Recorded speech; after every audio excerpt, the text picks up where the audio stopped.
Thanks for selling your car to Carvana. Here's your check. Whoa, when did I get here? What do you mean? I swear it was just moments ago that I accepted a great offer from Carvana Online. I must have time traveled to the future. It was just moments ago. We do same-day pickup. Here's your check for that great offer. It is the future.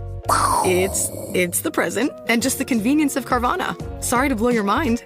It's all good. Happens all the time. Sell your car the convenient way to Carvana. Pickup times may vary and fees may apply. Jack Daniels is proudly served in fine establishments, questionable joints, and everywhere in between. So, no matter where you go in every bar, you'll always know someone by name. Jack. Jack and Coke? Shot of Jack? Jack Daniels, please. Right away. That's what makes Jack, Jack. Please drink responsibly. Responsibility.org. Jack Daniels and Old No. 7 are registered trademarks. Copyright 2025 Jack Daniels. Tennessee whiskey. 40% alcohol by volume. 80 proof. Now more than ever, Lowe's knows you don't just want a low price, you want the lowest price. And with our lowest price guarantee, you can count on us for competitive prices on all your home improvement projects. If you find a qualifying lower price somewhere else on the same item, we'll match it. Lowe's, we help, you save. Price match applies to same item, current price at qualifying retailers. Exclusions and terms apply. Learn how we'll match price at lowes.com/lowest price guarantee.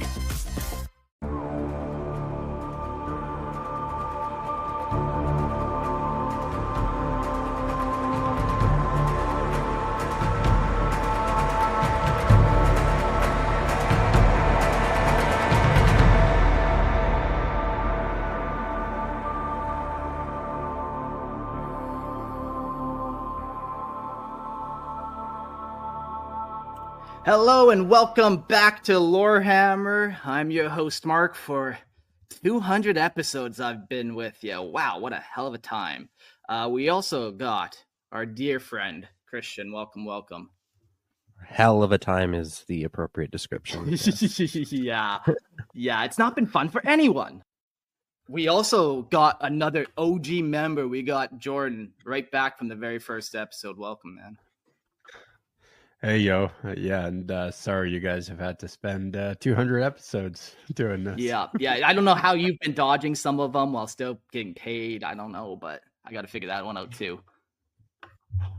We also got Gerald. Hey, new to the crew, but good friend. Glad to have you on the 200th.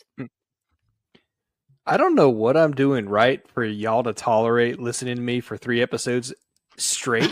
So yeah. Thank you for having me. I'm happy to be here. Yeah, man. Welcome to my life. 3 a week. It really gets exciting, you know? It's like, what else could we talk about? This episode's going to be pretty chill, honestly. We're just hanging out. Like, this is our 200th episode. It's exciting. I thought about what to do, but I think we're just going to talk. I barely even have notes. So it's going to be a fun episode. But before we get into it, we'll just do some quick housekeeping as normal. Lorehammer has merch. As you can tell behind Mark's lovely face is a nice little flag, poster, banner, thingamajig. So go on to Redbubble if you would like any Lorehammer merch. Jordan's even got something behind him too. Good stuff all around.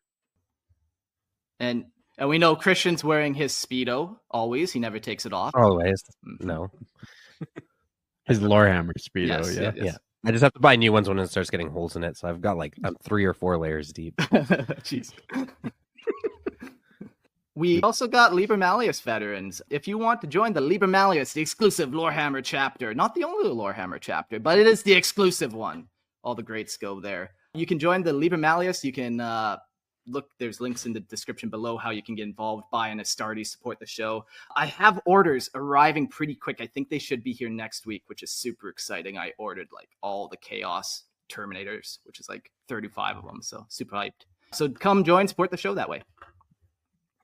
Yeah, and if you also want to continue to support the show in other ways, you can always join the Patreon. You can join the Imperial Tithe and support the show, ad-free versions of the show for only $2.50, or you can get video versions for $5.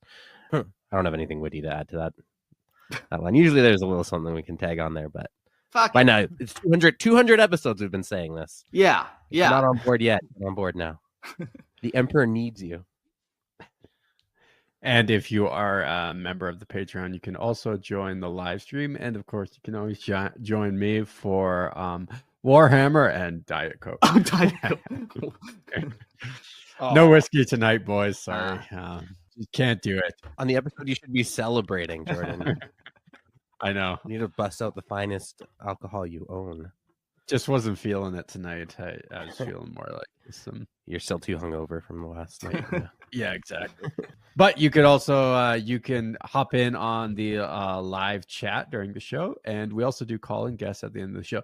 Today is the exception because I think Mark opened the floodgates to all the degens out there to allow them into the chat, but that's just for the 200th episode. Yeah. Every other episode you gotta pay. Please. All right. Well, housekeeping out of the way. Fuck all that noise. You can stop pressing 30 seconds now on your phone.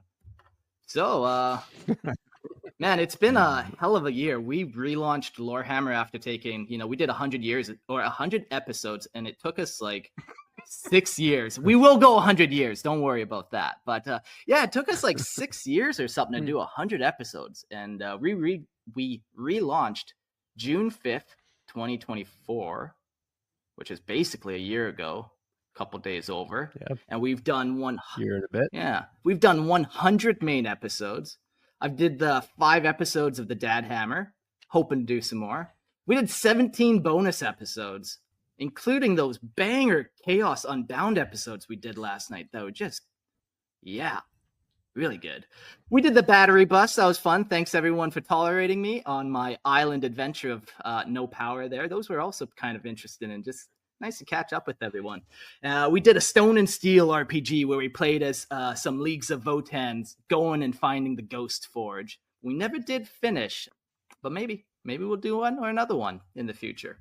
We also did 3 different interviews with some pretty big people. Rick Priestley, Jervis Johnson, Alessio Cavator. Pretty wild. Like, Chris, did you ever think we'd be talking to those people, man? Like, no, man. Yeah, that's honestly like I'm the biggest fanboy for Rick Priestley's stuff.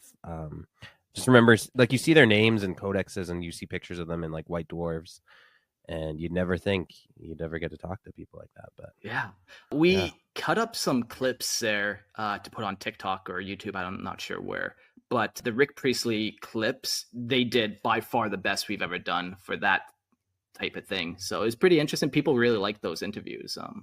Just digging into the mind of those old souls is so fun. Yeah, the people that made Warhammer. Yeah, what it is. Yeah, and like none of them. The funny thing is, none of them want to take credit for it. Like, oh no, it was a group effort that they all keep saying. But, yeah.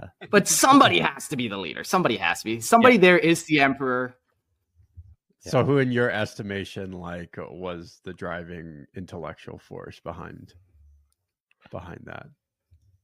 I'd say Rick was probably like the foundational person. If he didn't come up with everything, he came up with enough of it that other people could build on. But I think a lot of the biggest ideas probably came from him, and that's just me. I'm just saying that, but fair. I have reached out to other people in the future. I would love to interview Matt Ward, and I won't shit on him if he's listening. I owe you an apology, Matt Ward. You were amazing at writing lore compared to what's happening nowadays. Like, yeah. So I would love to chat him up. And the other one would be John Blanche, but he's really old, and I don't think he does this kind of stuff. But there's always hope, since I've kind of got a couple of his homies there, that maybe one of them will put in that good word for us. Yeah, that'd be awesome to talk to John. That'd be really cool. Yeah, the artistic vision of 40K for sure. Yeah. I forget his name. Reboot Gilliman in the Discord. That's his tag or whatever. He is in a painting contest with Duncan Road. Like, Duncan Rhodes is hosting a painting contest, and apparently he's like in second place, potentially maybe first place. And the winner of that gets a 1-hour hangout with Mr. Rhodes. Mr. Rhodes, yeah, Sir Rhodes. And he said he's going to try to pass that on to us if he gets that prize. So that'd be pretty sweet. But yeah, there is, man. It's funny. I have been invited on podcasts as a minor celebrity, which I always think is the silliest fucking thing. But I've been on 7 different podcasts this year. It was a lot of fun, doing different shows. Some of them were really in my wheelhouse. A couple of them weren't at all, but they're all fun nonetheless. I think one of my favorite ones I did, though, was It was actually on Court's podcast, Funkatronic Rex. And it's the first time I met him. And, I get an email from him just saying, hey, really like the show. You guys are awesome, whatever. I'd love to have you on. Not expecting to get that message. And I'm like, yeah, Trevor Buzak will show up. And he did. And he loved it. And then he joined Lorehammer. And that was fucking sweet. Pulled the reversal. Yeah, exactly. Yeah, I stole him away. You're mine now. But yeah, it's been one hell of a year, really. Like, that's a lot of different content and episodes and just talking about 40K. And I'm still like, yeah, I'm good to go. People are saying, wire me up for 100 years in Lorehammer. I'm ready. Joke's on them. This is the last episode. Sorry, boys. I got to do some more tax evasion. Adios. So you're saying this is your last appearance, Christian? Again. Finally. For the 200th last time, yes. Going through a catalog of what we've done, man, there's been some bangers. Coming back, we started off strong going with Thunder Warriors. We kind of came off the Emperor when we left, and then we started with the Thunder Warriors and the Malkador, and we did that whole old Terra series. Super cool. I remember that just like, I was so hyped to be doing Lorehammer again. Like, yeah, sure, I'm talking to Chris and James, and I'm getting James complaints every other day. But man, I was talking about such cool things. It was awesome. Yeah, man, I can't believe it's already been a year, to be honest with you. Yeah. It hasn't even felt that long. Yeah, you can get up to a lot. Then we kind of went on to some random characters. People ask me how I organize episodes, and I try to space it out all pretty evenly, do some Xeno stuff, hit on every faction, do an Imperial. I think where it started getting interesting again was when we did some Leagues of Votann stuff. And I was in Calgary when we did it, and that was pretty fun too, where, yeah, just being back in the studio with you boys after a couple episodes of Not, it was super fun. Yeah, and I think the Votann were new, like completely new to us even, as it, like, they came out while the show was on a hiatus, so. Yeah. So we never talked about them. Like in I think one of our episode 90s, like in that range, we did a squat episode, never thinking that we would get Leagues of Votann. And we came up with some great theories on that episode. I forget them now, but I remember me and you, Chris, just going hard on those squat theories of I still like my ideas better than what they did. Yeah. I'm a little biased. They do have some cool things though with squats. Like, I love the concept of just like no waste in the void. Like, I love that.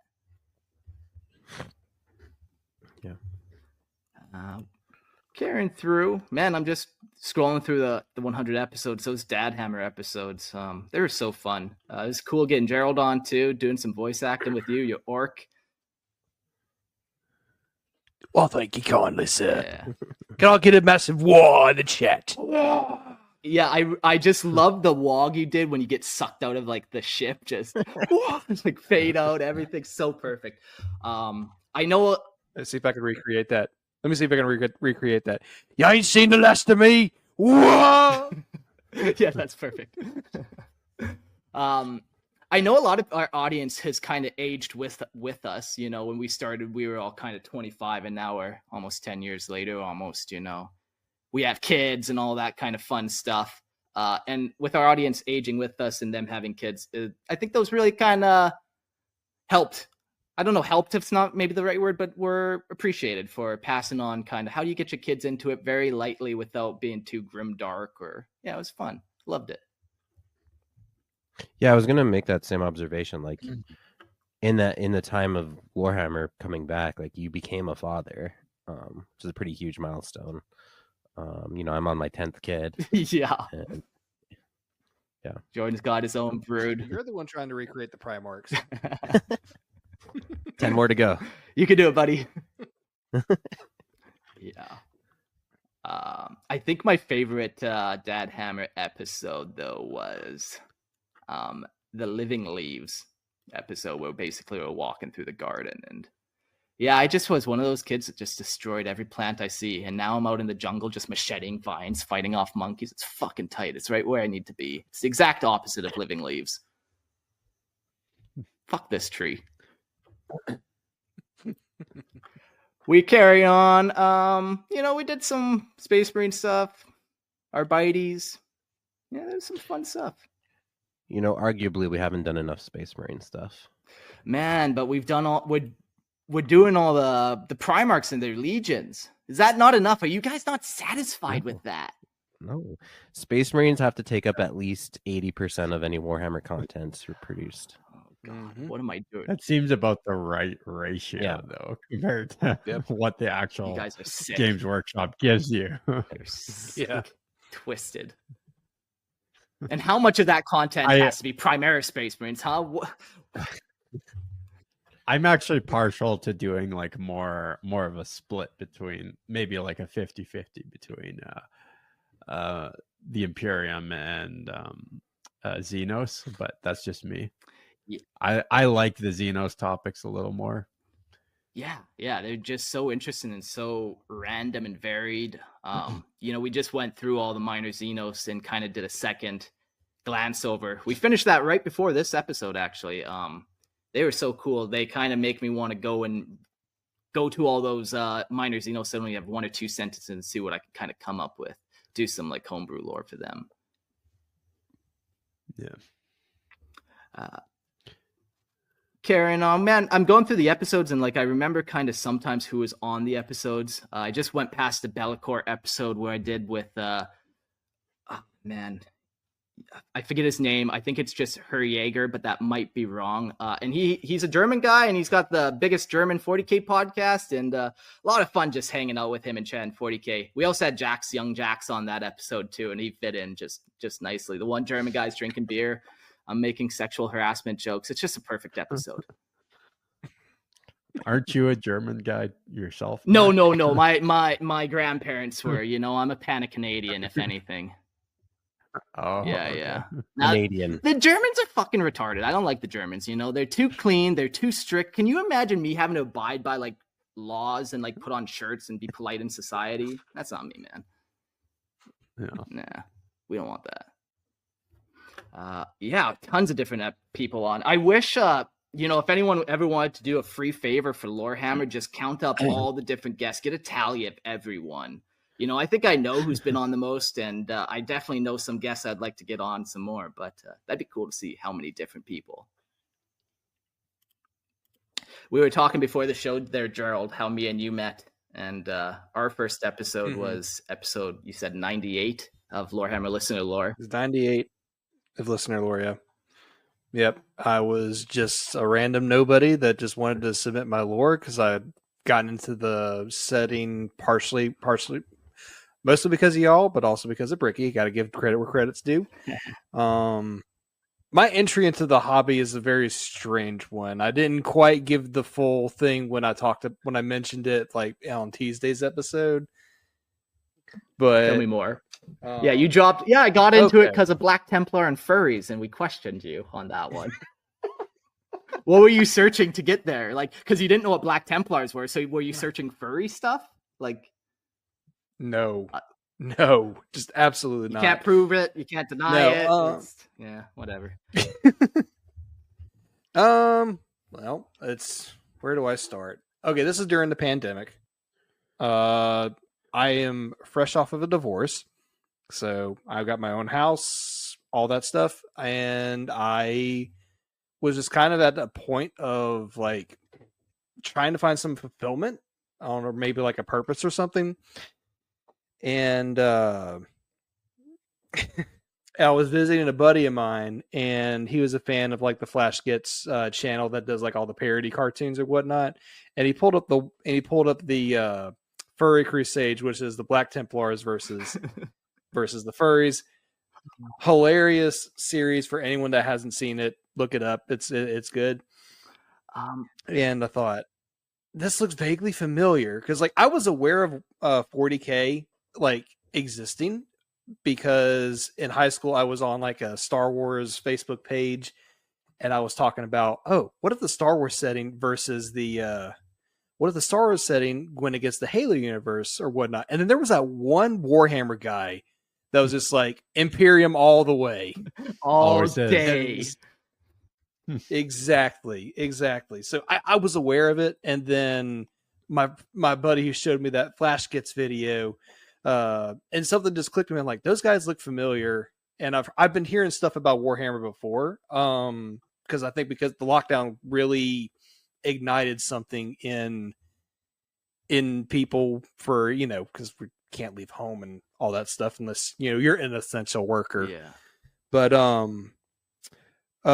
so I thought, okay, I'll give this Warhammer thing a try and see what it's all about. And then one thing led to another. I found Bricky's Every Faction Explained in a Nutshell YouTube episode. I thought, okay, this is looking pretty cool. Where can I find more information on this stuff? So then I started looking up random podcasts about it on my commutes to work or whatnot, and then that's how it came across Lorehammer. And I've just that was May or June of 2020, and then I've just been following it, you know, ever since. And then I figured I can do something with this, and so I wanted to do like a custom chess set.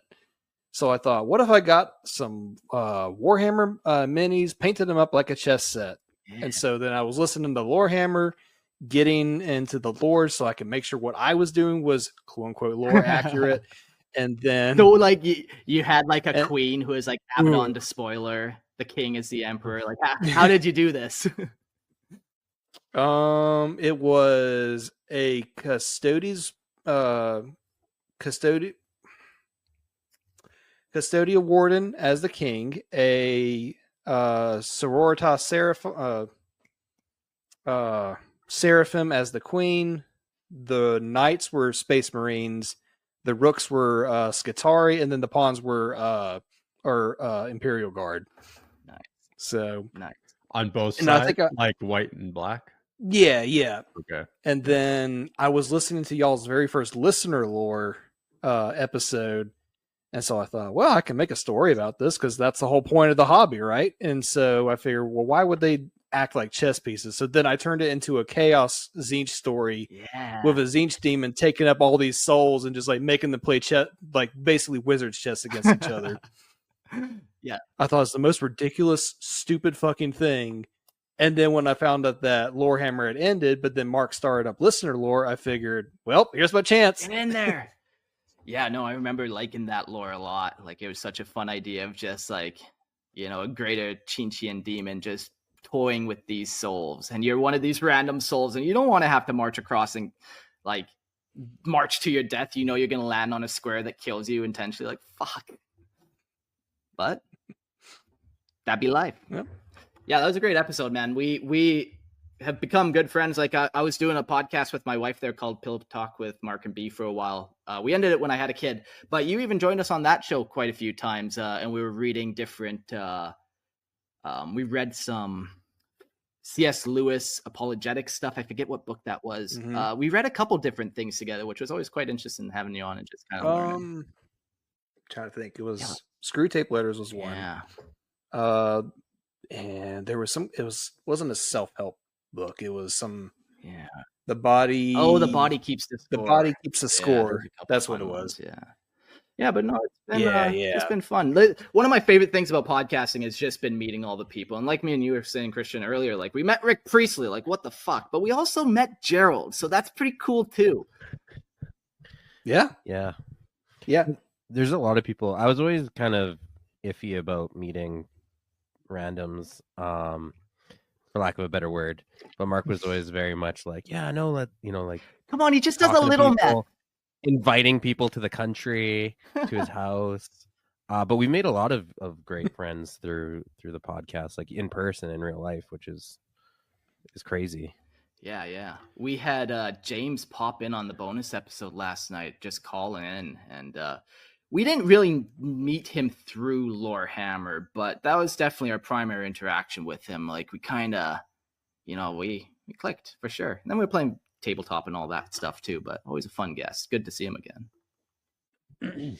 Yeah, even a few months ago I met because I always go down to Arizona at least once a year with my family, and I went and hung out with Court down there. Love him, man. Which is fun. I'm all for it, connecting with people, building relationships in the community, through the podcast. It's fun. We got some comments in the chat here. They're going wild. We've never had this many people in the chat room tonight. Pretty cool. Yeah, the chat is going off. Here's one just right off the top. Whatever happened to Dylan the Australian, by the way? I think he's still in the frozen north as far as I reckon. Last time I was up there, I did see him. So I did see him like 9 months ago, but yeah, he's doing well. I'll try to get him on again. People are busy. Is he still in Calgary? Yeah, he's still in Calgary. Lots of people, like, we were saying earlier, just how people have been growing and having kids or just getting the next step of their career, just whatever, as the older you get, the busier you get. And a lot of those old crew kind of just fell into that super busy category, unfortunately. People are hoping for a surprise appearance of Eric tonight, but unfortunately, I killed him, ate his corpse, fled the country. I don't know how many times I have to say this. No one believes you when you keep admitting it. I was trying to be all crude-esque. I'm like, come on, if they can do it, I can do it. I'm going to absorb his powers and become the main host. Then you could be the only host. Yeah. Like, it happened, but I wasn't any good at it. I didn't get any of his powers. I just got the spots. Now I stumble over my words and try to lead it. And your hair turned red. God, that was the worst part. That's also funny. People in the chat are talking about just looking at us for the first time since it's a bunch of new people, and we always get those comments where it's like, I did not expect Jordan to look like that or whatever. Yeah, that's like the number one comment when people go from audio to video. They're like, oh, you don't look like the way I thought you looked. And I always ask so many times, what did you I don't know if that's a good thing or a bad thing, though. I'm not sure. Yeah, I know. I don't go further with it because I don't want my feelings hurt. But yeah. That makes three of us. When we first started recording, I was like 90 pounds heavier. And I go back and look and I just make fun of Fat Mark. And it's fun to do. I get some sick satisfaction out of it. And then I go do some push-ups. Now you're a third world child who is starving. Yeah. No, it's not a workout bod. It's a famine bod. Yeah. Yeah. A lot of. Ew. Yeah. I'm just reading some more comments. Ew. Oh boy. Nice. Jordan is a sexy beast. Yeah, man. There's a couple people. If I was gay, look out. Bunch of freaking cuties. Yeah. Oh no, Toasty's in the chat.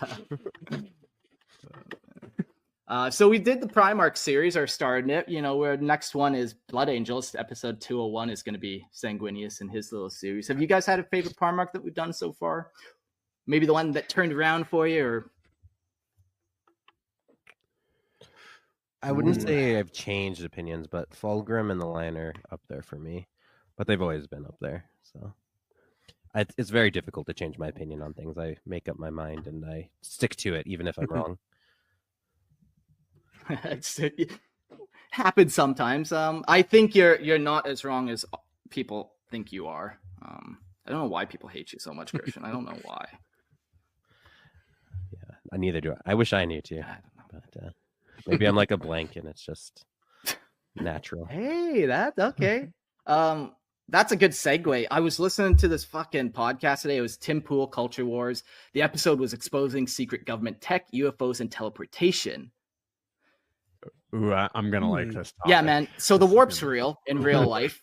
So you could be a blank, essentially. I'm not a scientist. You've heard me ramble through nonsense many times before, but let me ramble through what I've kind of gathered so far. Basically, electromagnetism is just gravity, and you can do all types of crazy things with it. We have 0-point energy, which is basically just electromagnetism, where you tap in.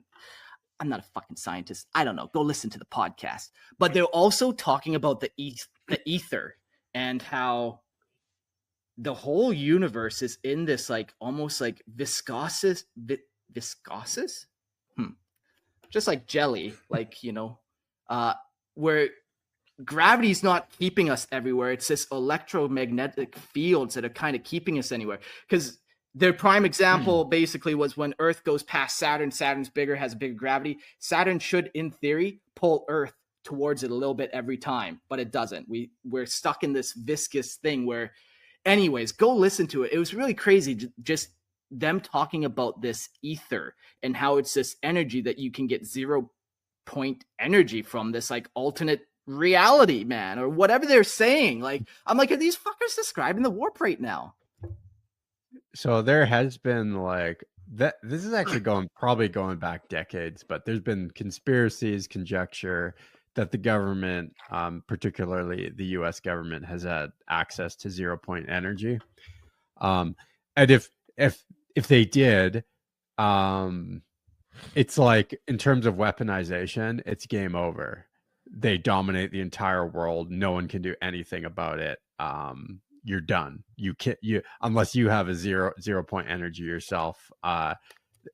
Whoever can basically control 0 point energy controls the whole planet, and there's nothing anyone can do about it.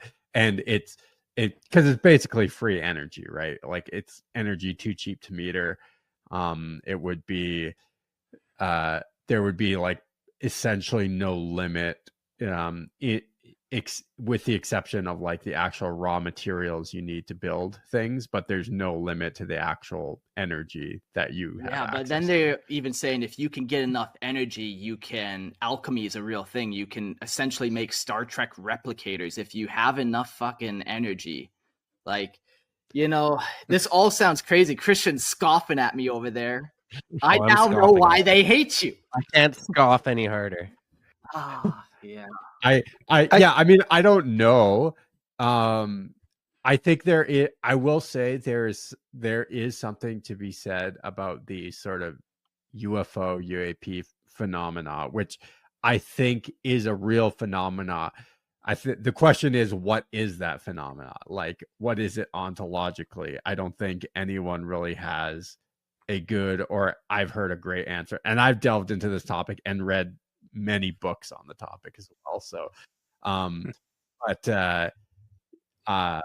yeah, it is like, if one theory is that like these UAPs could just be our own tech using 0 point energy, and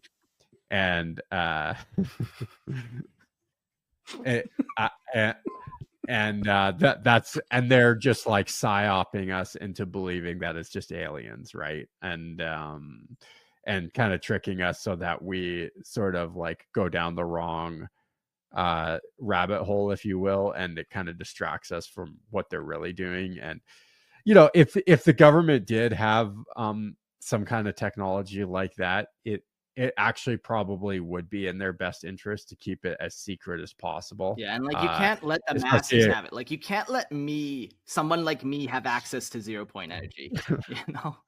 Yeah, it's true. I mean, the implications would be pretty far reaching and pretty hard for like society to grapple with. So yeah. As the American of the four of us, I can guarantee y'all got nothing to worry about. We're too busy ripping ourselves in half right now with all the historical events that are going on, courtesy of Seth. So y'all are okay. Yeah. Well, not when Canada goes full communist and then America has to go liberate Canada. They're one step away. Fucking. Yeah, spread freedom and democracy to Ottawa. Well, just Alberta, really. Yeah. I might move back even then. Fuck. If that's not enough to motivate America to invade Alberta, I don't know what is. But I mean, quote Jack Carnes in the chat. America, fuck yeah. I loved. Not that comment. I loved that one comment from Vengeful Toasty. Sounds like a bunch of a-holes who can read to me. Oh, man. Okay. Just because the butcher's nails are digging into your brain, Toasty. Come on. Give the rest of us guys that can read a break. Yeah. Let's go around the table. What have you guys kind of liked about podcasting, learned from podcasting? Like, for me, example is I've learned to read. Like, obviously, I could always read in my head, but reading out loud, I've really improved a lot on. Like, that's been very beneficial just even in my day-to-day life. What kind of things have you guys liked or learned or kind of grown with? I don't know. Let's start with Christian. Go ahead, Christian. Sound like you're about to talk. I was everyone go all at once. Formulating my thoughts. Yeah, I like podcasting. I want to do more of it. As everyone knows, I try to start a new show every week. From Pokemon to Digimon. Yeah, there's a lot to talk about out there. I think it's just I get hyper obsessive over topics, and I just want to talk about them. Do you like trying to like relate it to real life and get lessons out of it, or like I wouldn't is it say like lessons. academic, or Yeah, like I do approach it from that kind of perspective where like I like to draw real world comparisons. So, like what historical influences might have like the author incorporated into their fictional work. I do that a bit with the Pokemon stuff. Like, why does this Pokemon have these features? Was that like intentional? Is it like just biology? Sometimes there's cultural aspects. Star Wars usually kind of do a little bit of that at the end of our episodes. So yeah, usually it's like a mixing of like the grounding historical influences with whatever fictional work that I'm engaging with. Yeah. Yeah, it's interesting that like so many guys around the world like talking about fantasy things. And I wonder, like, going back into the past, like how like were they all talking about weird stuff like this too to some degree? Or that we're not that different than ancient humans, humans from 1,000 years ago or whatever. Dude, I say that to people all the time. Freaking, other than for like language and technology barriers, culture, like, but like physically, mentally, fundamentally, yeah, they're not that different between you and I think people forget that sometimes. Obviously they're informed by their cultural context, but like their way of reasoning would still be very modern, like not different from modern humans, right? Yeah. Whether or not they're they believe that blood sacrifices will bring the next day or not.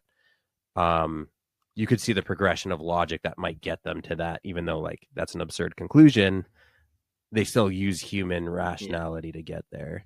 Yeah. And I think a lot of people forget that. Yeah. I've sometimes used Lorehammer as a way to kind of like analyze characters or people, like especially when we're doing the Primarch episodes. Like they're fun character studies for sure. And there's some of them where I get very right and some of them I get very wrong, and I do the episode and you guys all change my opinion on how these people operate and stuff. It's always fun, like kind of breaking down characters. Do it in real life too, although it's a little more awkward to do that to real people that but it can be useful to know how people operate. Like you're saying about just, we're not that different from ancient people. We're not that different from fucking the next door neighbor right now. So try to figure out each other a little bit. Gerald, what have you liked about podcasts? And you learn anything fun? Before I answered that, Seth, you just mentioned like us living in historical times. That was it. That was all I was referring to. I wasn't saying that you were responsible for anything. Calm down. My brother in Lorehammer. I wasn't even alive during 9/11. Wow. Where were you during 9/11? That actually like still surprises me when I bump into people who either were like too young to remember or weren't even born during 9/11. That's my benchmark for you're too young. Yeah. That's the first question I ask people. Do you remember 9/11? Have you been involved in a terrorist attack? Yes or no? I just was last week, okay? All right, you're good then. You're in the good book, Jordan. I can talk to you.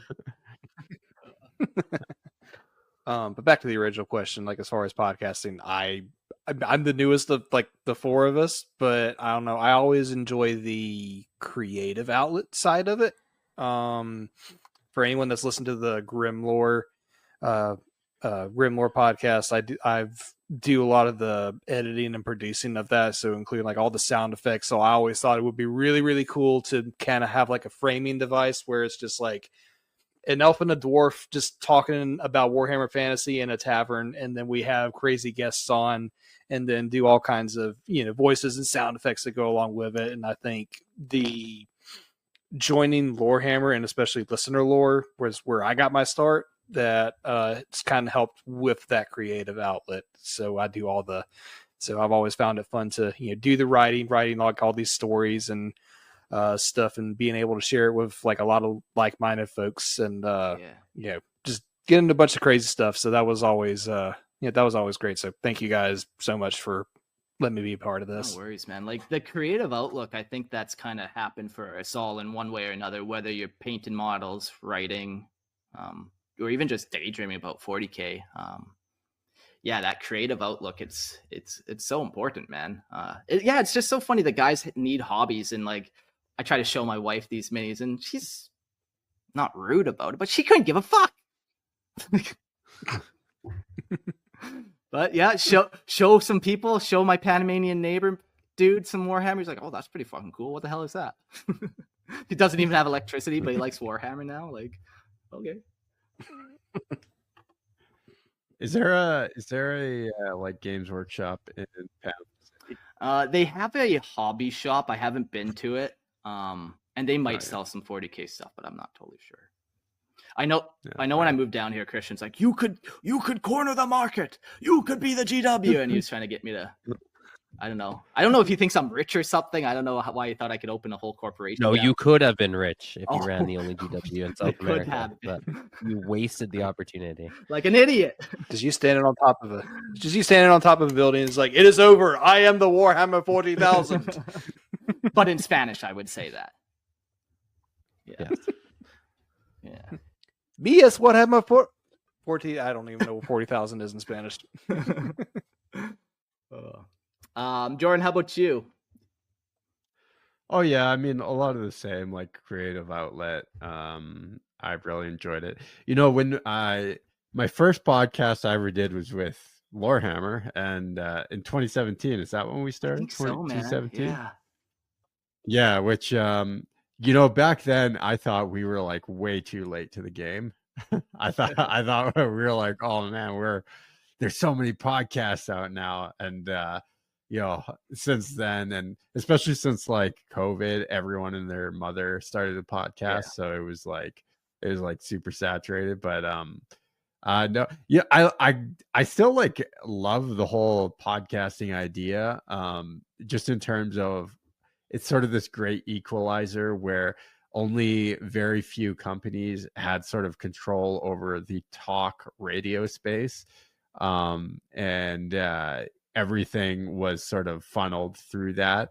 And now you kind of have the idea of a talk radio just distributed among, like, through the whole world and niched down into like all sorts of topics that could just any topic that you are interested in, like, you just can find so like a great... niche. Even you're like, I really like Bulgarian wood carving, and you find this guy which is all about, and you're like, yes. Yeah, and I think I mean, and YouTube too, to some extent as well. But I think it's like, and obviously there's a lot of slop out there. I won't lie. Like, there's a lot of just garbage podcasting, but I do think that it's good for humanity overall, just like that sharing of information and that building of community.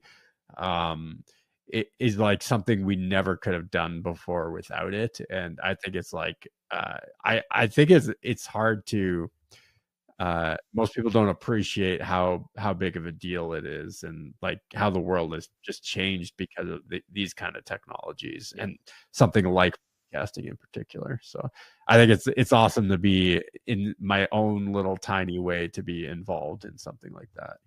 Yeah.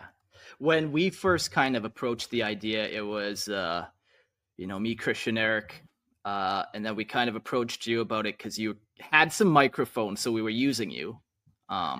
But also you were kind of and a computer. Yeah, you had some microphones and a computer. A nice body we wanted to use too. Yeah. For the show. So yeah, and you were kind of interested in the production side of things, like editing and stuff. So that was kind of how you got on the Lorehammer side of things. But yeah, it's been super fun, man. Like, it's crazy how many episodes we've done, just different things. And I would even say to people, like, I almost say the more the merrier.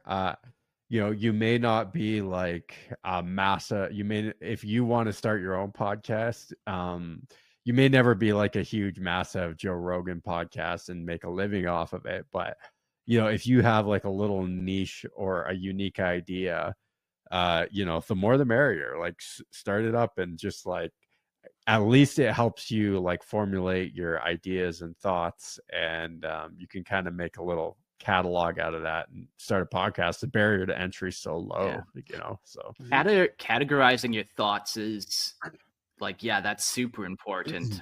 Like podcasting helps for that so much. Yeah, even if you're not like doing like personal things, but just like, just writing notes. I write a lot of notes, and that's so beneficial. Now I can kind of do other things, write a little here, write a little there. Yeah, podcasting is so good in just so many different ways. And it opens up the avenue for just like meeting other like-minded people. Just like, I know in my hometown and where I live, not many people know or understand or care to know about Warhammer. And yet here I am talking with you guys, and like, Lord knows how many people I've spoken to and messaged in the Discord since I joined, back in 22, I think. So yeah, it's a really cool thing. Love it. So we've all liked it. We all plan on doing it for many years to come. Lorehammer's pretty wild. I don't talk about the numbers too often. I don't look anymore. I try to do my business side of things, and then I don't look at numbers because it's fucked. But Lorehammer is pretty consistent in the top 1% of podcasts in the world. Now, there is a huge difference between me and Joe Rogan, but we are in that download category of the top 1%. Not every month we hit that, but we usually do, which is pretty fucking wild.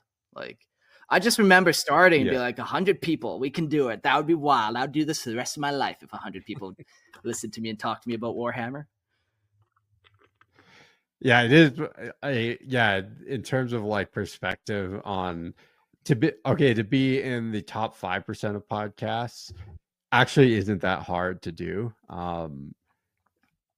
Like you really, I don't know, you probably only need 5,000 downloads a month to be in the top 5%. Yeah, like 5% of all podcasts. Yeah, the scale is what do you call it when it's very dramatic? It's exponential. Exponential. Yeah, but then when you go to like the top 1% of podcasts, that's like at least 10 times more than if you're in the top 5%.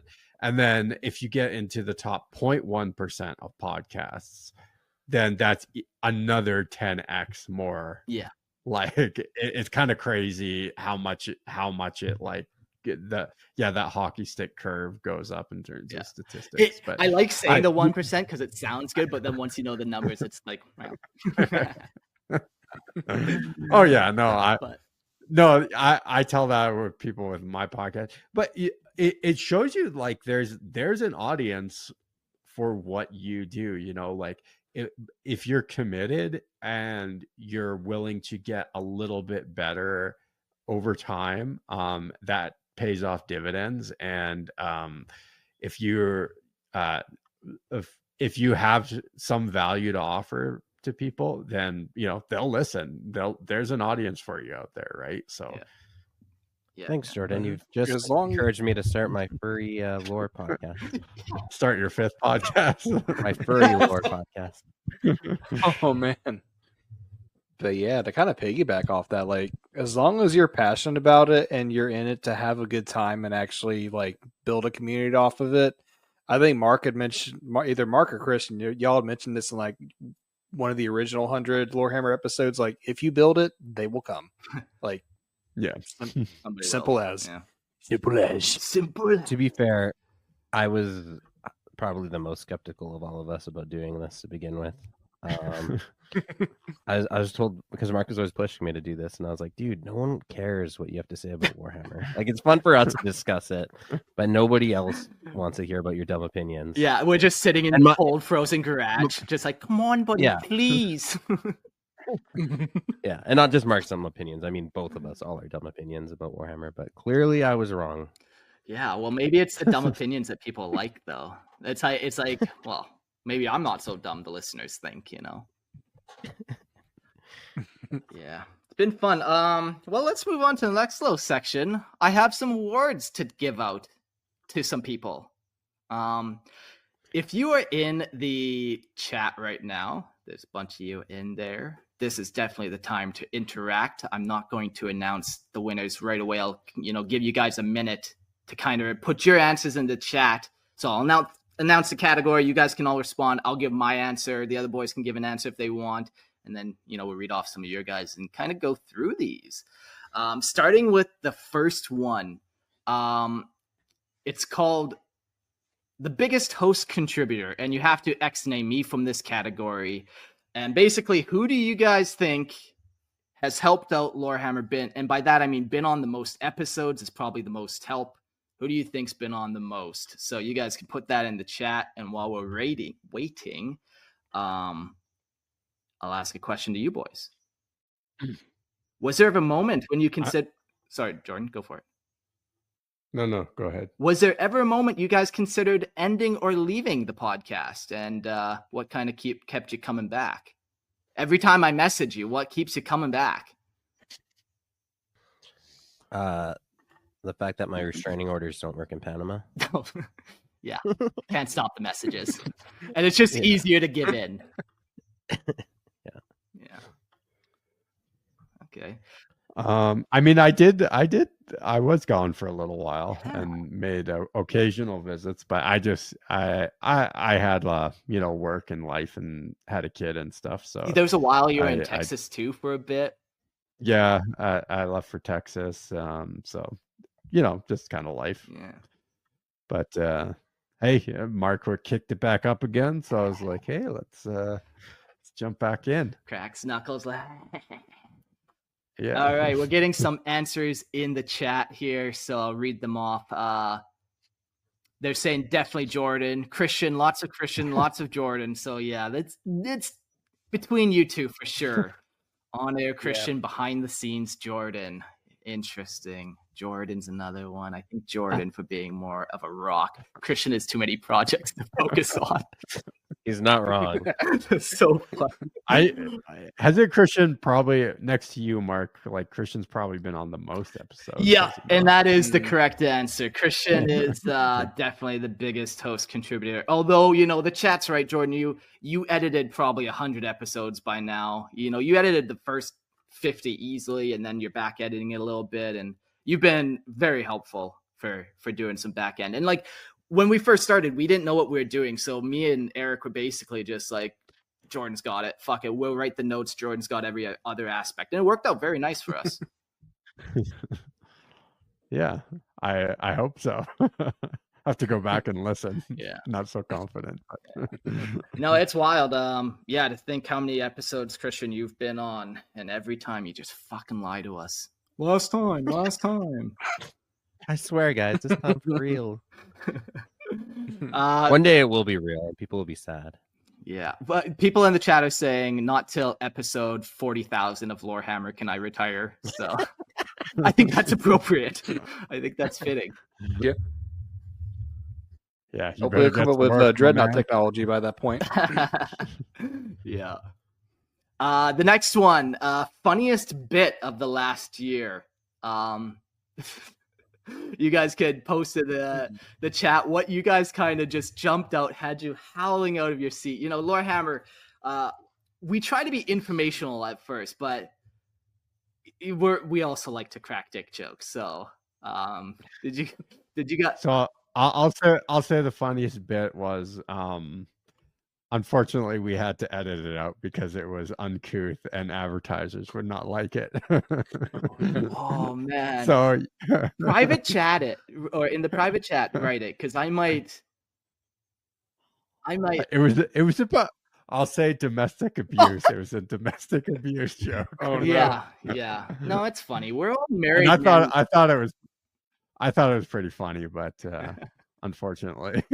We're all like happily married men with children. Like we're not out there beating wives. That's what makes it funny. Because like the thought of Christian hitting a woman, the only meat he beats is his own. Like, come on. Yeah, because his wife won't do that. Yeah. She doesn't want to do that shit. We got some funny moments in the chat. We got Pissgate / the Vespid, where basically their planet smells like ammonia. So it's just piss everywhere. Piss. Pissing aliens. Yeah, a couple people. Vengeful Toasty likes making Gerald uncomfy. Yes, he does. Oh, man. And so does Bobby Jack, and now Lupercal, Big Joe G, Mark. Yeah, it's a running trend. Ursat says teeth, Shirley Court in his teeth. Man. Yep. Oh my god. I was that I was gonna add. Finding out about Court's obsession with teeth. Oh man, Jizz Hands, yeah, but Jizz Hands was old school, man. Yeah, a couple, me and Eric screaming at It's a each other. classic. It's a classic. Yeah. Yeah. I miss screaming at Eric, but also, man, who wants to fucking yell at another guy all day long? Like, oh my god. Can't we just get along? I'm too old for that shit now. You know, back when I was a rambunctious 25-year-old or whatever, sure, that was fun, but now I'm like, let's just try to see if we can get Jordan drunk and make him make a wife-beating joke is kind of the goal now. Yes. The bad segues. People like the bad segues. That's bizarre. I don't know. I think for me, not my funniest bit, but the funniest bit was Court's teeth bit, man. It's just so fucking unexpected, just so out of nowhere. And just on top of everything else that I've been learning about him, it's just been fun getting to know that kooky little character of Court, you know, from the punk emo Christian tattooed kid that he was to the teeth collector that he is now. It's been quite the journey to get to know him. So really cool to record with. So yeah, looking forward to doing that more. Chris, anything pop out in your mind of something that will haunt you till you die? Everything about this experience. No, I don't think this podcast is very funny. I think we take ourselves very seriously. It would diminish our respectability if we made too many jokes. Yes. Lest we forget, Warhammer is not funny. No, 40K is not funny. No, sir.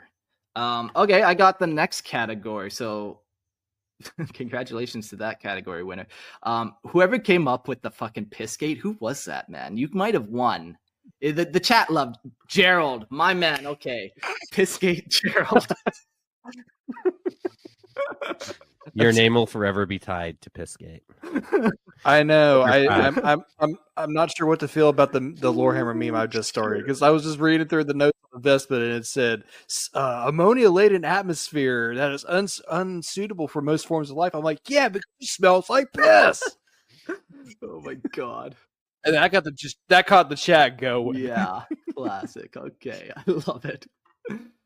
Oh man. Okay, the next category we have is the most improved. I don't know what that could mean. It could be the most. I don't fucking know. Tell us who you think is the most improved and what they improved on. Yeah, if I was to say somebody the most improved would be who I don't know if I have a good one. I think all of us were perfect from the beginning, fearfully and wonderfully made, as they say. And now here we are. Christian's backdrop is the most improved. Okay, that's yeah. It'll only get better from here. I don't know how yet, but it will. It is a pretty cool backdrop. Yeah. So yeah, most improved. I don't know. What do you improve on? Like, yeah, sure. I learned. Was there someone who was like really quiet and timid at first, and then slowly kind of came out of their shell? Yeah, and like I don't even think so. Like in that regard, like maybe Gerald, when we first started recording, maybe you were a little quiet, but I don't even think you really were. Like you weren't shy or nothing. Like I don't know.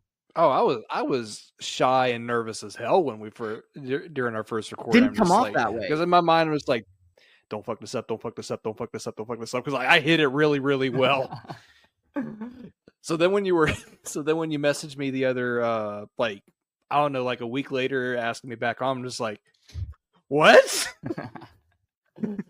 Love it. People are saying Jordan. Yeah, this was a common comment back in the day and still kind of is. We love Jordan, but he doesn't talk enough. But apparently you've been talking more and people always love it when you do. So good for you, Jordan. You've won the most improved. Take it as you will. You can tell your wife, see if you can get lucky tonight. Sure, will do. I prefer the what someone said. Jordan with his whiskeys is the most improved, which I agree with. Yeah, I approve of that. Now maybe Boo's always improved the situation.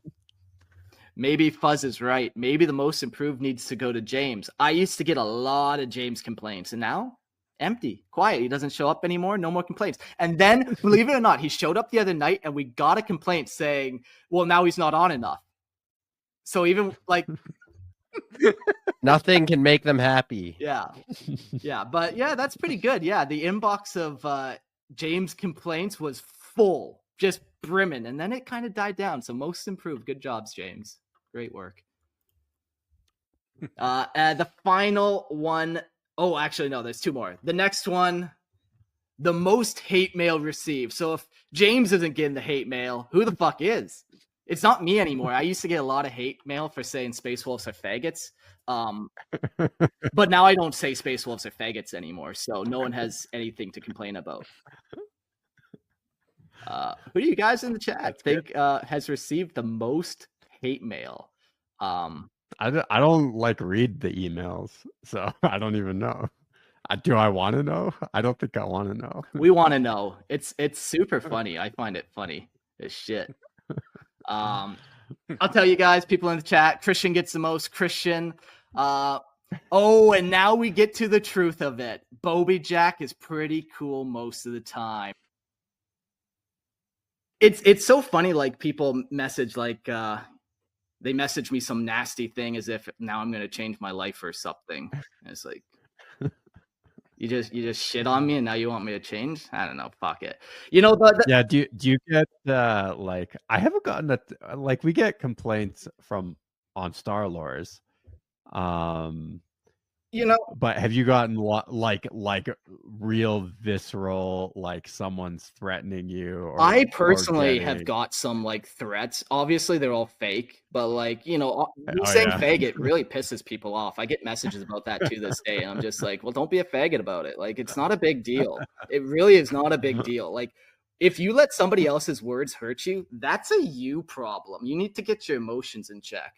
So. Yeah, you know, lots of hate on that, but also clearly there's a lot of people that like the show. You know, we're, like I said, we're in that top 1%. And I've always kind of just been like, when having guests on, you know, there's been some hit or miss, but I'm just like, whoever I kind of am enjoying, if I like you and I enjoy spending time with you, I kind of want to have you on the show. And sometimes like Dylan was another great example of kind of a hit or miss guest where people are either like, I love that Australian, or they say he's way too loud. Like every time he's on, he blows out my eardrums. I don't want to listen to it. But it's like, what do you do, man? What do you do with all these messages? I don't fucking know. You just toss them in the inbox of garbage and move on with your life. Yeah, there's kind of a point where you can't satisfy everyone, right? Like someone's always going to be pissed about something that you do. Yeah, but Bobby Jack, you can go to sleep knowing that you've got a couple hateful emails in my inbox.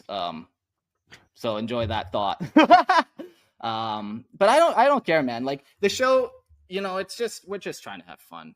People take some things too seriously, and who cares? Let's talk about the podcast going forward. Lorehammer can't be stopped. You know, whether people want us to stop or not, I won't. I can't have it. Won't let it happen. Got to get to 40,000 Lorehammer episodes. Can't stop. Yeah. I won't stop.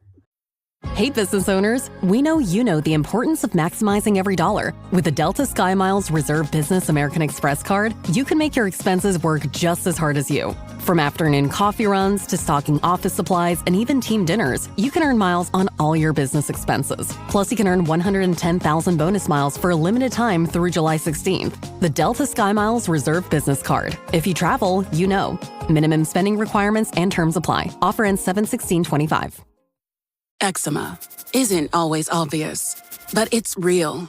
And so is the relief from Ebglyss. After an initial dosing phase, about 4 in 10 people taking Ebglyss achieved itch relief and clear or almost clear skin at 16 weeks. And most of those people maintain skin that's still more clear at 1 year with monthly dosing. Ebglyss, lebrikizumab LBKZ, a 250 milligram per 2 milliliter injection, is a prescription medicine used to treat adults and children 12 years of age and older who weigh at least 88 pounds or 40 kilograms with moderate to severe eczema, also called atopic dermatitis, that is not well controlled with prescription therapies used on the skin or topicals, or who cannot use topical therapies. Ebglyss can be used with with or without topical corticosteroids. Don't use if you're allergic to Ebglyss. Allergic reactions can occur that can be severe. Eye problems can occur. Tell your doctor if you have new or worsening eye problems. You should not receive a live vaccine when treated with Ebglyss. Before starting Ebglyss, tell your doctor if you have a parasitic infection. Searching for real relief? Ask your doctor about Ebglyss and visit ebglyss.lily.com or call 1-800-LILY-RX or 1-800-545-5979. Rated T for teen. Each year, thousands of adults lose their shred. It's an epidemic simply known as shred loss. But it doesn't have to be this way. Because rekindling your shred is as easy as playing the new Tony Hawk's Pro Skater 3 and 4. And with new parks, cross-platform multiplayer, and sick new game modes, we can put an end to shred loss everywhere. Get the new Tony Hawk's Pro Skater 3 and 4 and show the world that the shred's not dead. Pre-order Tony Hawk's Pro Skater 3 and 4 and play the Foundry demo. This episode is brought to you by Pluto TV. Summer of cinema is here, and Pluto TV is exploding with thousands of free movies. Feel the explosive action all summer long with movies like Gladiator, Beverly Hills Cop, Mission Impossible Ghost Protocol, Good Burger, Stealth, Four Brothers, and Star Trek. Bring the action with you and stream for free on all your favorite devices. Pluto TV. Stream now, pay never. Stream now at pluto.tv. Episodes in the future, we're going to kind of carry on with what we're doing. I got those Primarch series going. I do kind of want to honestly dial down some of my notes and stuff. Like, for example, I kind of write between 20 and 25 pages. Back in the day, we used to only write like a couple. And as the show, evolved and, by episode 50, we were writing then 10 pages. By episode 75, we were writing 20 pages. Like, it just starts stacking and stacking. But yeah, I kind of almost sometimes want to take the show in a less note direction and a more just kind of free flow kind of, not like this, but we used to have kind of like bullet points and kind of more like that, Yeah. A happy medium between scripted and unscripted. Yeah. Like Star Wars has a interesting way of doing it where you guys script maybe not the full first half, but the first portion is all scripted, and then you go into like a casual conversation, which is pretty fun. You get the kind of the best of both worlds. Yeah, it's about half and half. Like, just a discussion portion and the scripted portion. Yeah, it's hard, man. It's a lot of different podcasts do different things. A lot of podcasts are really good where they are more scripted than you think, but it sounds very natural. Like they've gotten so good at like making it sound like it's very natural, but they really do just about everything they say. They've got it kind of scripted out, or they've got like a real tight roadmap. So, but I don't know. It just depends. It also like what your own personal like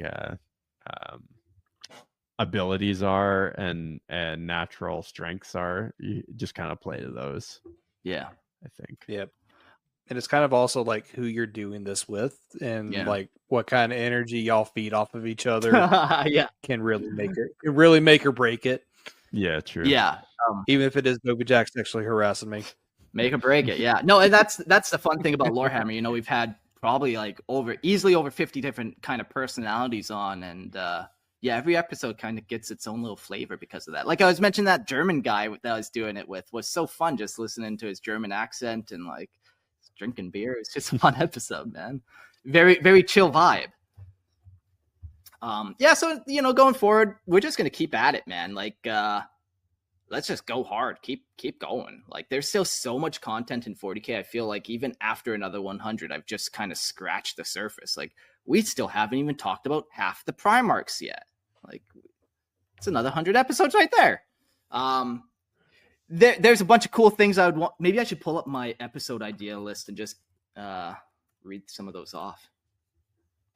I got the cold trade, which is basically kind of rogue traders and trading with aliens and smuggling and underground stuff like that. Cold trading is a pretty cool episode idea. Servitors. We've talked about servitizing me. Let's see if we can do it. Let's see if we can learn how. World spirits.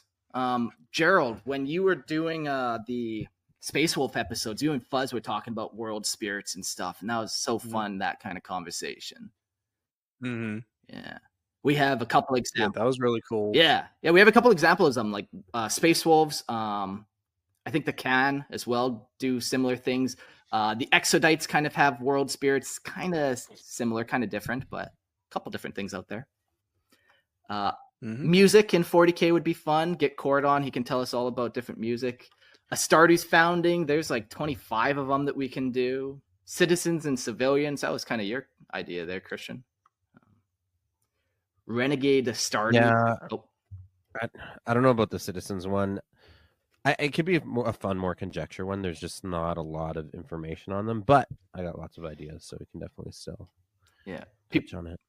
People are saying Navy needs a proper episode too. Yeah, I do have on here different battlegrounds, and by that I mean like a water battleground, space. Like, let's talk about all these underground. What's underground warfare like? Are they tunneling? Like, we got some of those types of things. What are the Gears of War bad guys called again? The Horde? No. The Locust. The Locust. Yeah. The Locust. Yeah, that's a cool kind of civilization underground. All types of different ways to kill Xenos, really. Robots. Have you guys ever gone on like Let's Canon and just seen how many different like robots there are, from Men of Gold to Men of Iron to just androids to there's so many different things out there, man. That'd be a whole handful of episodes. Not to mention all like the just like the name characters y'all haven't gone over yet. There's so many. Yeah. I thought about doing some Imperial Armor books too. You could pick up each one of them and do a review. Same with the main tabletop campaign books, like the main rule books. Go through each one of them and like, this is the storyline for this one. We got Dark Eldar versus Templar. What are they up to? What's the Battle of McCraig? Have you ever wondered? Play 4th edition, Yeah, there's a bunch, man. Like, there's a limitless amount, and 40K Games Workshop, they're in like their golden era. They've never been more profitable, and they're pumping out as much as they possibly can, like from fucking little bobbleheads to Joy Toys to video games, animations, all types of shit. It's crazy. Did you guys, like, Christian, did you ever think 40K would be like huge? Like, I don't know if it's quite yet a big thing, but it's getting there. No, it's definitely gone mainstream for sure, and I'm not happy about it. We've discussed this a few times, how it kind of feels like they've filed down the edge of 40K. Everything's like softer and rounder. I'm speaking very cryptically, but people know what I mean. Just to make it have more mass appeal. So I think there's always a trade-off, right? You lose something about the soul of the game to reach a mainstream audience, but obviously they're making their shareholders happy, so they're going to keep doing what's making the money. But we're getting lots of cool stuff too. That what was it? Last level episode? That was really sick. Like you were like, remember talking about what a 40K movie could look like, and we're still kind of waiting on a true 40K movie.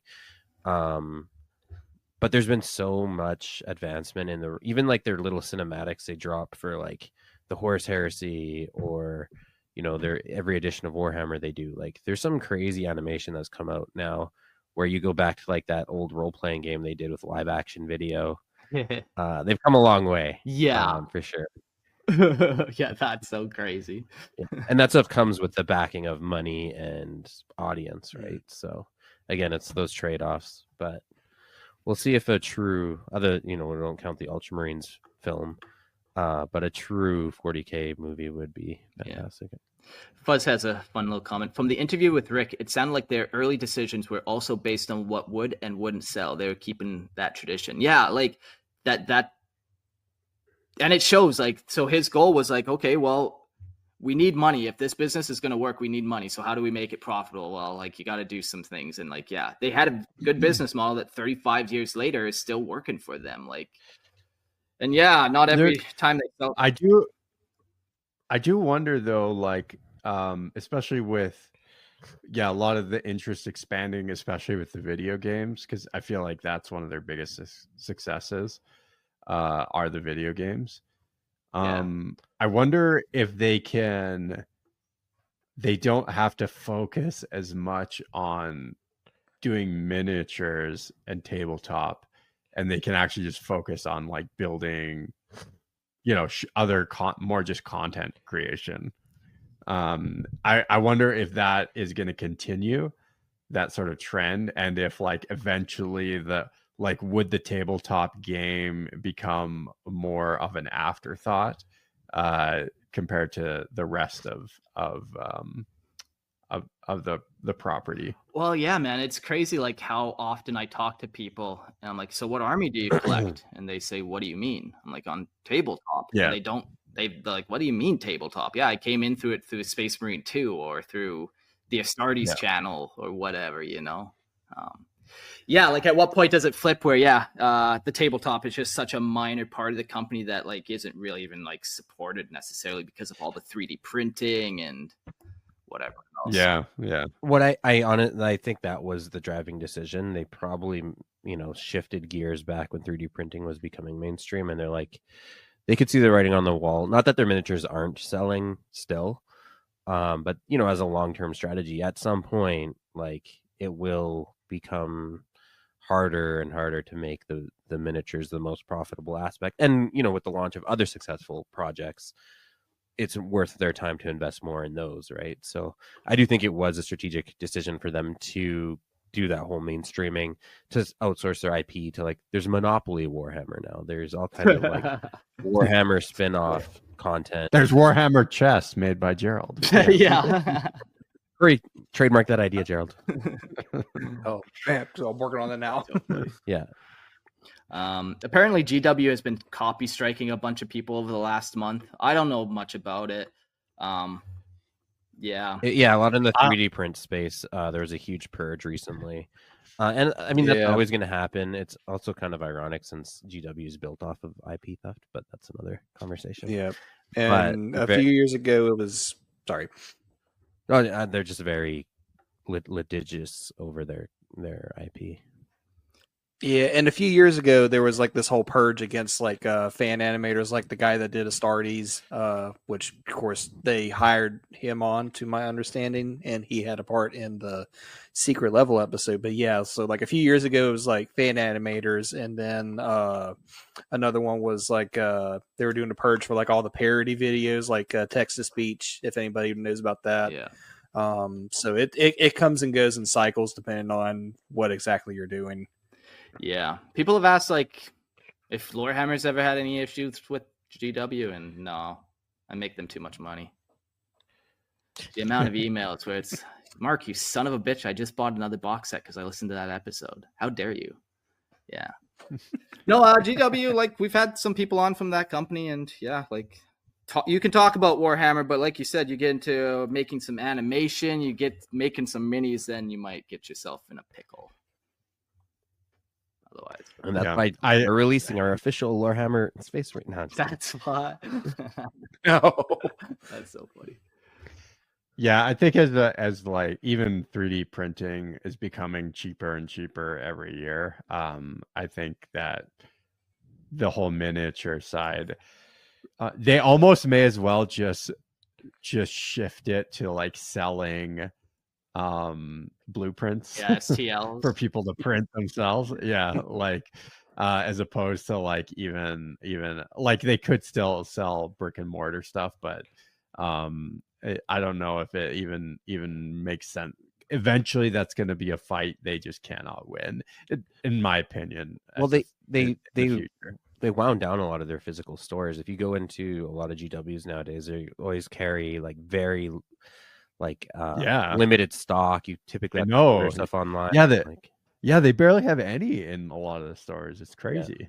I went to one in San Diego and I was like kind of surprised. It was like there's nothing there.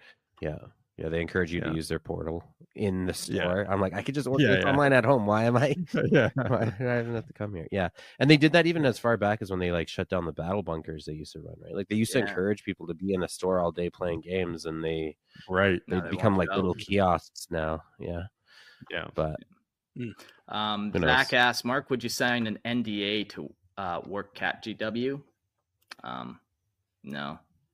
No, you can't pay me to leave my island and get a day job. That would be not even if I could save the Lorehammer IP or Warhammer IP myself, which I could write better lore.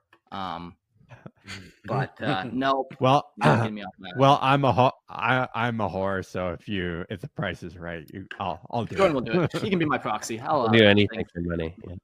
Yeah, well, when me and Christian dual joint applied, we didn't even get a confirmation email back, and we're like, we got 2 of us for the price of 1 of us, and that's not good enough. GW. No, I got a rejection email. So Yeah. just you, or like, no, we don't Just want me. Christian, and then you didn't pass on the Mark. You got the job to me. You know, I want to make just opine a little bit on that whole thing too. Is I do wonder why they wouldn't go out and maybe even headhunt a bit of the sort of grassroots Warhammer fandom, and maybe not necessarily you guys, but like just and like other people who are really connected to the fan space. I know there's like quite a few big YouTube channels as well, like these are the people who it's even in like your marketing department, these are the people who know what people want, right? Like, and they just don't, they seem to be kind of stuck in maybe an old paradigm. Yeah. I don't know. They did do that. They headhunted the guy who did do Astartes, and they seem to have allowed or picked up.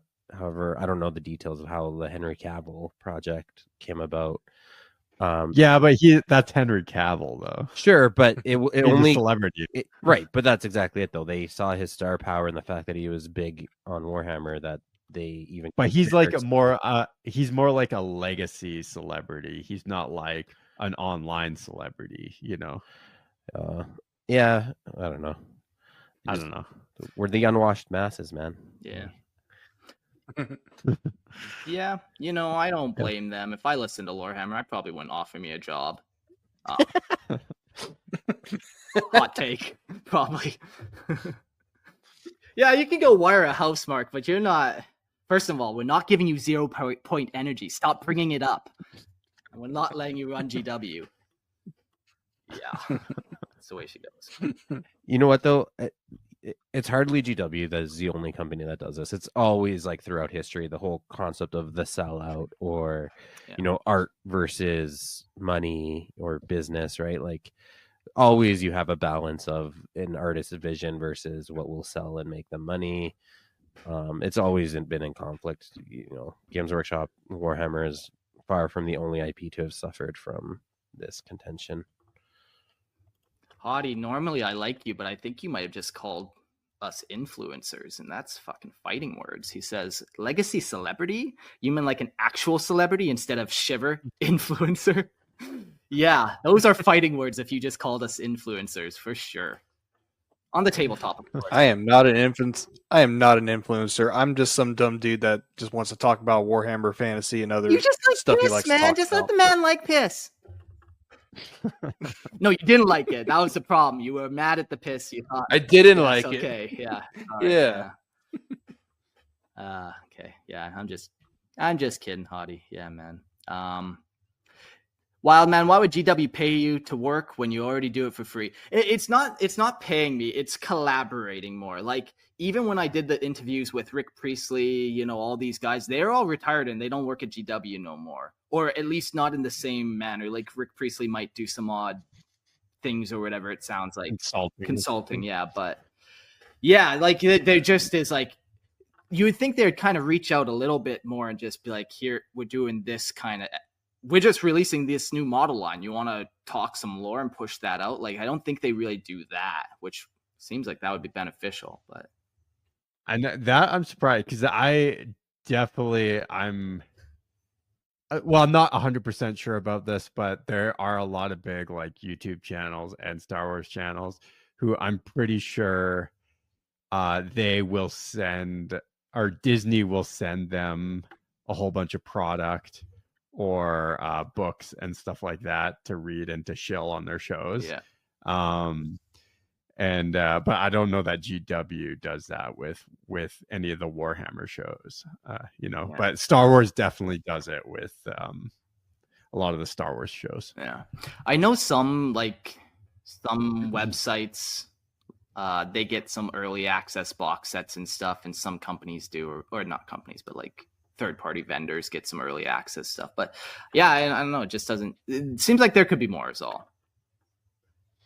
Yeah. Yeah, I've seen them send like YouTubers. A lot of hobby-based YouTubers get like advanced product or lots of a product to do like certain special projects. So it does happen. Yeah. Okay, fair enough. Yeah. I'm just thinking here. Maybe let's jump to a call-in or two for a bit and see what all the listeners have to say. I'll drop a link in the old down below. Yeah, we can just talk about whatever. If you want to come on, share your little hobby journey, that's always fun. If you want to share which episode kind of got your gears going, what episode did we convince you to buy something in? Let us know. Call-ins down below. Till then, let me ask you boys another question. What's one retcon you'd actually support?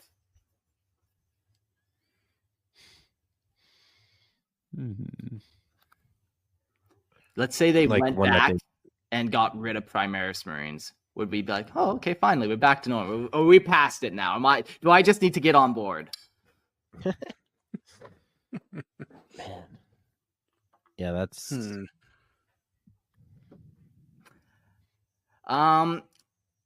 Yeah, retcons, I wouldn't support anyone that brings characters back. That's for sure. I know lots of people are mentioning, like, now that all the Primarchs are coming back, yay, Sanguinius. And, like, there's a couple of people just sending me paragraphs and emails saying, well, actually, Sanguinius' soul went here and it can show here and blah, blah, blah. And it's fun and it's all good, but he dead. Sorry. Yeah.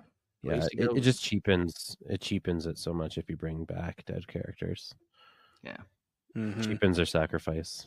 Definitely female space marines. Yeah, okay, that's some comments. Yeah. Okay, we got a bunch of people down below here. Let's start going through them. Let's get Hottie first here. Yo, welcome back. Hey, can you hear me this time? Yeah, perfect, man. Yes. Yeah, that's good. That's good. I've whipped the headphones out quickly. Yeah, I'm liking Christian's background. Like, it's making him look like an intellectual. But Christian, as is mandatory, also fuck you. But thank you. Yes. Oh man. No. To be fair, mate, you do not look anything like I thought you did. Like when you were like, I get that a lot. Well, when you were like, I can take a Puma on, I was like, this guy must be like jacked or something, man. No, he's a family man. But he does wear a vest, and I have a sneaking suspicion he hides weapons underneath the vest. I'm armed at all times. Yeah. But nah, yeah. I've actually enjoyed this episode. Like, even though it's been a departure, it's been nice to see you guys like as people, as opposed to like the hosts of Lorehammer. And just sit and chew the fat basically. Like like it's always nice to get to know you, like a little bit about you. So like when you had, I think whose brother was it? I think it might have been Eric's brother, possibly. It might have been mine. Like in the early days. And you were just talking about memories when you were a kid, like going to the Warhammer shop and him thinking, what the fuck is this nerd shit? And like yeah. And I love that he ended up on your show and he was like, I have no idea what you're talking about, but I'm just happy to be here. That was brilliant.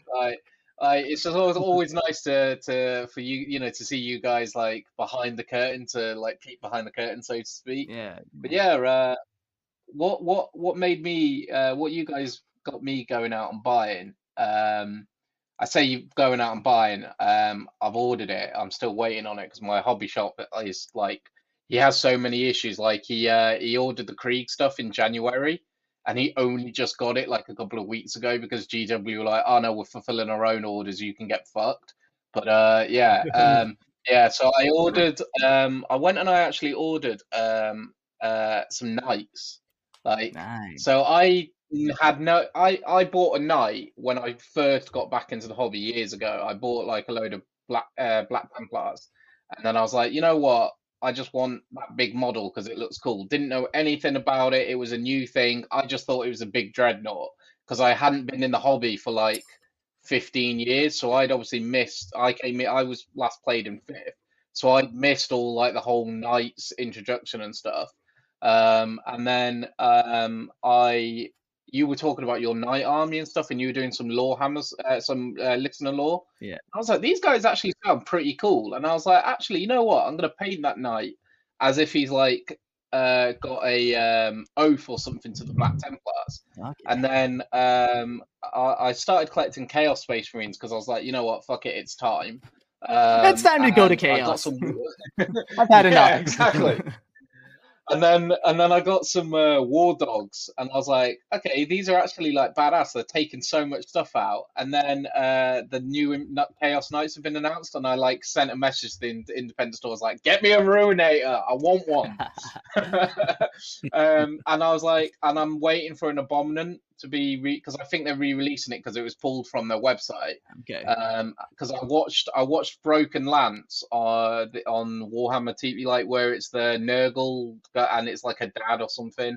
And I remember hearing about like you talking about how the Knights like sort of get corrupted, and I was like, I really want a Chaos Knights army. These guys are awesome. Like I just thought they were big mechs, and I was like, actually no, there's like so much behind them that they are. Yeah, that was my first mistake. Yeah, Fuzz says these guys so, yeah. these guys sound pretty cool. First mistake. Yeah. First mistake. So I've got 6 armies, including AOS and Star Wars Legion, and I was like, I'm gonna draw the line at that, and then like now I'm collecting a Chaos Knights army. I'm like, for fuck's sake, I blame Mark. I'll take that blame, man. Yeah, Knights are so cool, man. Like, there's been a couple cool, like, old time epic things that they've brought back, and like squats they brought back, and it was so. You know, they brought back Gene Steel cults. They're so. There could be so much more with them. I think they're cool, but there's more to them. You know, they brought back a couple. Yeah, I remember. I remember the days when Gene Stealers were just like a melee model, and that was it, and they just had a weird sounding name, and I was always like, why have they got such a specific name when all they are is just like a fighting Hormogaunt? But yeah, and now like when you watch the Blood Angels thing on Warhammer TV, where it's black and white except for the red, I was like, that is awesome. Like they've ended up at this planet, and the whole planet's just been like slowly subversed. I was like, that is cool. Yeah. My only gripe against them is I just wish we'd seen other races, but I know they can't really do that. But yeah, like Tau, I know I always say it, but like I get that Tau are cool and everything, and like the whole thing is like pretty cool. Like, I mean, who doesn't love a good mech? But if you know, they're always described as not really being a galactic player, and then you do when I listen to your Minor Xenos things, I'm like, surely some of these guys sound like a much bigger threat than Tau. So how come Tau have got a model but these guys haven't? I'm like, what the fuck? Well, GW, if you're listening, fix it. Yeah, just release models, man. I want to buy my plastic crap. Okay, so you'll be buying models regardless. GW, you're well in their pocket. That's good. Me too. Yeah, unfortunately, like literally, I had to ban myself from going to the independent store for a whole month because it was just getting out of control. I was like, and my dad came round and he was like, I thought you'd stop buying Warhammer. And I was like, oh, no, they're all the same models from before, thinking, you know, like when you say to your wife, oh, no, it's just a different color or something. And she thinks, oh, yeah, it is. Yeah, I thought he didn't notice. He was like, Ellis, I counted how many boxes you had last time. I was like, fuck. That's so funny. Yeah, you're just convincing people you're just repainting your models, but you're not. It didn't work. That's so funny. But yeah, like I love listening to you guys, and like I say, you guys have actually like supported my mental health in like a weird way. I work from home a lot. I live alone. I don't have a pet. My family live like one of my parents live in a village, but the rest of my family live far away. And my parents are always away. They're always doing something. And like I can go days without speaking because I'm working from home and stuff, sitting on a computer. And so like listening to you guys, it feels like I'm having some sort of human contact, and like, it's weird, but you keep me sane. I like genuinely, you guys are the most unhinged fuckers, but you keep me sane, and I love it. And yeah, I just want to say thank you for doing this and continuing to do this, because without that sort of steady stream of episodes and stuff, I honestly don't know what I'd have done, because I've said it before when I've called in a couple of years ago. I was in a very dark place, and it's kept me on an even keel. It's kept me from sort of slipping back. So yeah, thank you guys. I'll always chuck you some money every month. If I could do a one-time donation of like a massive amount, I would. It's just one of those where it's when I can. Dude. I want to say thank you. Just even that thank you's enough, man. I'm almost a little watery-eyed. Yeah, like it's crazy, man. Like when we started this, I didn't think that we would have that kind of impact, and I have podcasts of my own that I listen to where it's like, I feel connected to those hosts or whatever, and I get it. You honor me, man. You honor me. No problem, man. No problem. Anyway, I'll let someone else call in and I'll drop. But thank you, guys. All right, man. To the next one. Thank you. At Sierra, discover top workout gear at incredible prices, which might lead to another discovery. Your headphones haven't been connected this whole time. Awkward. Discover top brands at unexpectedly low prices. Sierra, let's get moving. With a Venmo debit card, you can Venmo more than just your friends. You can use your balance in so many ways. You can Venmo everything. Need gas? You can Venmo this. How about snacks? You can Venmo that. Your favorite band's merch? You can Venmo this. Or their next show? You can Venmo that. Visit venmo.me/debit to learn more. You can Venmo this, or you can Venmo that. You can Venmo this, or you can Venmo that. You can Venmo. The Venmo MasterCard is issued by the Bancorp Bank N.A. pursuant to license by MasterCard International Incorporated. Card may be used everywhere MasterCard is accepted. Venmo purchase restrictions apply. Have you ever spotted McDonald's hot, crispy fries right as they're being scooped into the carton? And time just stands still. Ba-da-ba-ba-ba. Ryan Reynolds here from Mint Mobile. With the price of just about everything going up, we thought we'd bring our prices down. So to help us, we brought in a reverse auctioneer, which is apparently a thing. Mint Mobile Unlimited Premium Wireless. How to get 30, 30, bit to get 30, bit to get 20, 20, 20, bit to get 20, 20, bit to get 15, 15, 15, 15, just $15 a month? Sold! Give it a try at mintmobile.com/switch. Upfront payment of $45 for 3-month plan, equivalent to $15 per month required. New customer offer for first 3 months only. Speed slow after 35 gigabytes if network's busy. Taxes and fees extra. See mintmobile.com. All right, we got Marine Rat 644. What's good, man? He's back. I'm back, guys. Yeah, and this time we actually get to see your face. Finally last see my time we face. didn't get to meet you like that, so good to see you, homie. Yeah. Camera wasn't working back then. Well, you're here now. What do you want to tell us? Yeah. Female. I want to piss you off, Mark. Oh no. Female space wolves. Female primary space wolves. Yeah, tell me more. I've decided to go the horny route. If maybe I do that and really accept it, really fully, maybe you guys will not try to troll me. I had Doom Guy versus just send him into the warp. Just drop him in. Just him and throw him Caldor in. Drago can go rampaging through the warp together. They'd make a good team, I think. Yeah. Probably fuck up Korn's place a lot. Probably give Korn a run for his money. So do you collect minis and stuff? Have you are you a tabletop guy? How long you been doing 40K? A year and a half. I've bought minis before, the Adeptus Sisters of Battle, but I gave them to somebody else. Yeah, once 'cause you I realize lost they can't be interest your girlfriend, you might as well painting. just give those models up, essentially. Might as well. Shit. Yeah, Sister of Battle is sweet though, man. They came out with an update like a year or two ago. I love it. Those walkers that hold the chicks inside of them. I know lots of people hate them, but I love the female baby carriers. Aren't those like the Repentia or something, or like the criminals they put in the exposed? Oh no, I'm thinking more of exosuits? the Paladin war suits. I think they're called Paragon war suits. Paragon. Yeah. I'll have to look those up later. I'll pull up a I don't picture know right what now those for are. everyone. But yeah, they're these sweet little baby carriers, man. Doodaloo. Oh yeah, I have seen those. Yeah, I don't know. So kind of like Terminator suits. For the no, more sisters? like Centurion suits. Yeah, like power Oh. armor you wear, but this you pilot. Like one's there's that difference where one's an extension and one you're piloting. So yeah, this is more like Centurion suits, or even like a Tau battle suit would almost be equivalent, maybe the Dread Knight. Yeah. Yeah, I'd say more like the Dread Knight because they're wearing power armor inside the suit, right? Like they're Power that's a armor different- all the way down. Yeah, I agree. Oh, yeah, Christian, I don't hate Thank you. Well, let's fucking They're one of boot the- this guy then. Get him out of there. We don't need that kind of. I just kidding. God, about to say, God damn. God damn. Do you want people to hate Christian? No, I want people to love him. He's a gem, man. Honestly. Well, I'm one of them. Yeah. So you got rid of your sisters, eh? That's unfortunate. Yeah. What do you do though? But this podcast, it's been great. I started after it ended.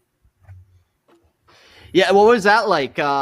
Did you know it had ended when you started it, or did you start listening and then like eventually looked how many episodes? Or Yeah, I eventually wait a minute, aren't they uploading? I looked down, I'm like, oh, but I didn't listen to the end episode. I just listened throughout the entire thing. And when I got to the last episode, I'm like, wait, they stopped? Oof. I'm a bit late. Yeah, we did everyone dirty. That was dirty. We were going hard and then it just abruptly stopped. And even in the episode, I kind of vaguely recall like doing all this fun stuff and then at the very end being like, well, see you later. We're done. And then having like 30 Just gaslighted everybody. Kind of. Yeah, the last words I ever said to you guys was join the Patreon. No.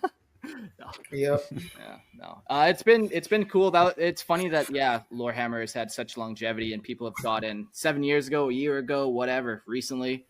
Always interesting, man. Yeah. I don't know what models I should collect next. I'm thinking about buying more, but I don't know yet. Do some third-party stuff. Just go and buy some war game. Go to Merlin Miniatures.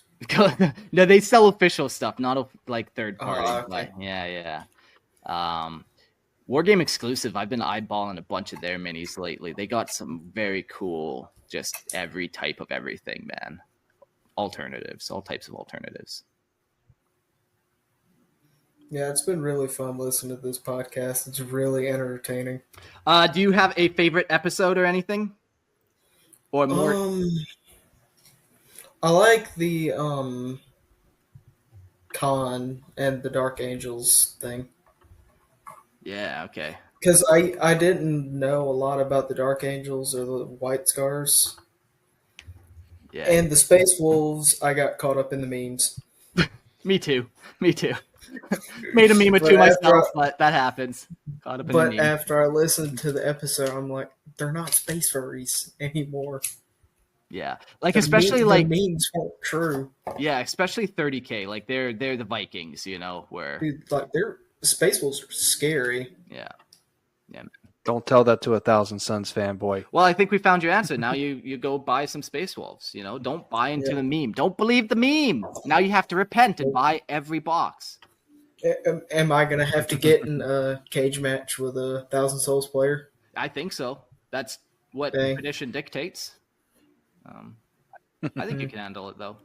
What about a Dark Angels player? Yeah, but that one's not to death, so it's a little less serious, There's no ball shots or face shots in that one, so you don't have to be as afraid. Like, it's more cordial. Well, I'm glad I could help you collect your next army. We've all determined Space Wolves. Or people are saying Space Pumas could be fun for Christian, maybe. Space Pumas. That's not a crazy idea for a Space Marine chapter. Hey, wait. Christian. You made me onto something. Here's an idea. Christian. Get the new Space Wolves army set, and then just make your own Space Pumas chapter. Christian. There you go. Best of both worlds. Christian, who would win, Christian or a Corn Demon? Oh, man. Christian, because he has something to live for, He's got to get home to his family. Some people think I am a corn demon, so I think he might fall. I think Christian would either fall to corner Slanesh. I don't think he would fall to Slanesh. Change. Maybe Corn. Why not? He's just not the type. He's never I don't done think he'd anything be pleasurable in his life. That's sad. Existence is pain. Yeah. All right, we got a couple other people. Any other thoughts there? Closing statements. Curse. Okay. And you done it. Yeah, that will do it. We got enough time for probably one more. Yo, Jax, I feel like we haven't talked in a hot minute. What's good, man? Hey. You're an Yeah, it's adult been a now. while. Welcome to the show. I know. I feel so old. Oh. Yeah. Damn it, you have to start paying taxes now. Less Warhammer money. I know. It sucks. You don't. No, you don't. You don't have to. You know, I don't. Fuck those crooks. Fuck those crooks. All right, well, that's fun. Me and Jordan are on the same page with that. We're both going to jail for a long time, but Jax, what's good? What have you liked about the last 100 episodes? We got your Night Lords in there, but beyond that, what'd you enjoy? Tau, always gotta love them. Dark Angels. You know, Ooh. I've wasted about $300 on them now. Well, wasted. 30K or 40K era? 40K. Nice, okay. Or so the Deathwing Knights and all those fellas. Yeah, man, I dropped a bunch of money on those two for the Liber Malleus. They're sweet. Can't wait to get them. Do they have a bunch of cool weapon options in their kit? They have a whole lot. They have like flails. They have this one. It's like all guy with melee this though, sword that- right? Yeah, all the Deathwing Knights are purely melee. Fun, cool kit. You painting them Dark Angels, or you doing something else with them, homebrew? I'm still working on them. Technically, I haven't put much thought into them. I've been working on actually Vespid in my Tau. Ooh. Okay. Well, tell us about you now. You got a specific set that you do? Farsight. He Perfect. brought me into 40K. I'll be damned if I don't die before I paint him. Do you have a favorite theory about Farsight's blade, or like if they ever did come out exactly what it was, what do you hope it is? Necron weapon, eh? Yeah, that one's fun. Mm-hmm. Yeah, that one seems very, very reasonable. As soon as you start getting into Demon Blade territory, it gets a little questionable for sure, but still fun. All the people in the comments are like, Tower overrated. And gotta say, Tower the best addition to 40K, I gotta say.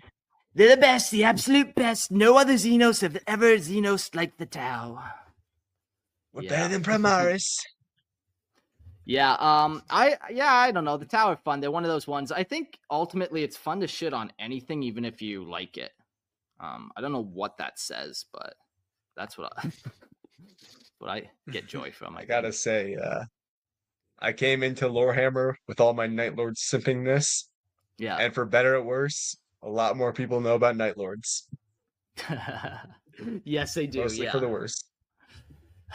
Yeah, you've created your own little meme there. Not many listeners get to create their own little Lorehammer memes, but you've kind of done that for yourself, so that's nice. I will say this for being a Night Lord's Conrad Curse simp.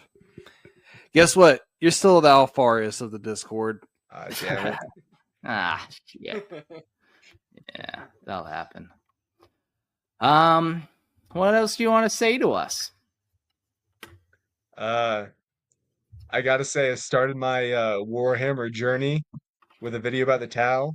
I'm like, oh, this is sick. I wonder what podcasts kind of do Warhammer stuff. And then I found you guys. And for the next like 7, 6, 5, however long years of my life, since you're, I think, I 20th deeply episode release? apologize. Yeah. You So many hours wasted. Minds rotted. How I old could were have you? been like Did we the ruin your mayor youth? of my town. I could have been like the president, but instead, You listen to Lorehammer. Fuck. Oh man, nah, that's this tragic. has been the Mistakes best have waste of been my made. time I've ever had.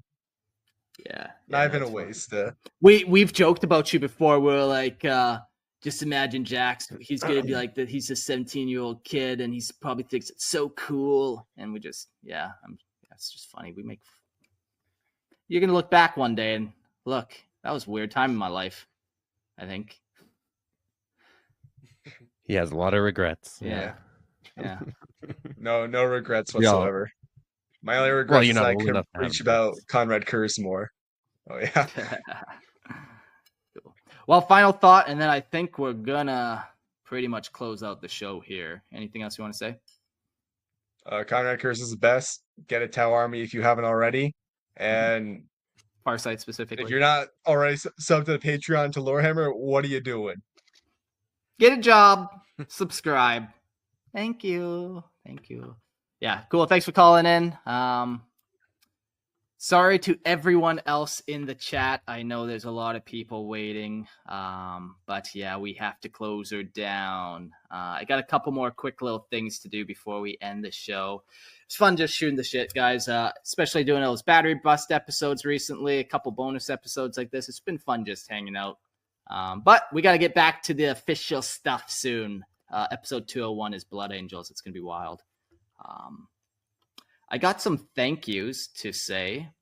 They are in a random order and of no importance, so we'll go through them. First of all, thanks to all the Patreon members.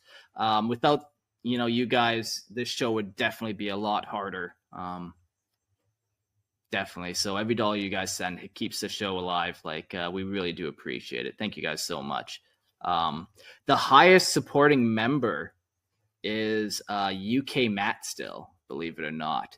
Now, he has taken such a lofty lead that he's now resting on his laurels, which is fine. Good man. He's donated. But that just means somebody else can now take that. He's no longer up in that number, so somebody can beat him. But Matt, UK Matt, you honestly, thanks for every dollar you've given. You're like fucking hero, man. Thanks. Let's give a shout out to all our hosts, man. We've had a whole bunch over the years. Christian, Gerald, Jordan, James, Court, Logan. There's some other main guys, we could go Fuzz, Jax, all you cool people too. There's Bobby Jack, love him or hate him. It's just been wild that so many people want to just get involved and be on it. So thanks. Without this, I tried doing some stuff by myself and it's just not the same. Like Lorehammer, Listen to Lore. I did 10 episodes by myself before I was like, you know what, that's fucking dumb. I need to start getting people on. And then, people like Gerald started showing up and all that kind of fun stuff. So you guys all make it worthwhile. I'm going to give a shout out to the shoulder pad guy for the Liber Malleus. His name is Rupert559 on the Discord, and he runs an Etsy shop called Voidborn Studios. And he messaged me and he's like, yeah, I can make your shoulder pads. And then he fucking made them and he's shipped them out by now. I believe I should be getting them pretty quick. They're really cool, man. So thank you so much to Voidborn Studios on Etsy, Rupert559 on Discord. Really helped me out and did it for free. So just one of those cool little things, man. Shout out to Merlin's Miniatures. They sponsored a couple episodes, but also if you buy minis off them, I get a little cut of any minis that you buy. So, they help the show that way I do a little ad read for them. You go buy some minis off them, which you should be buying. You get them for cheaper. And I get a little cut as well. So that really helps the show. The team of sound editors, specifically, let's say Lupercal and Ursats, you've done a bunch too. But Lupercal, shout out to you, man. I know I gave you a shout out on the last one, I think. But without the sound editors, this is just a pain in the dick. Jordan, you've done a bunch of editing. Gerald, you've done editing for Grimlore. You know how fucking annoying it can be. So thanks that I don't have to do it.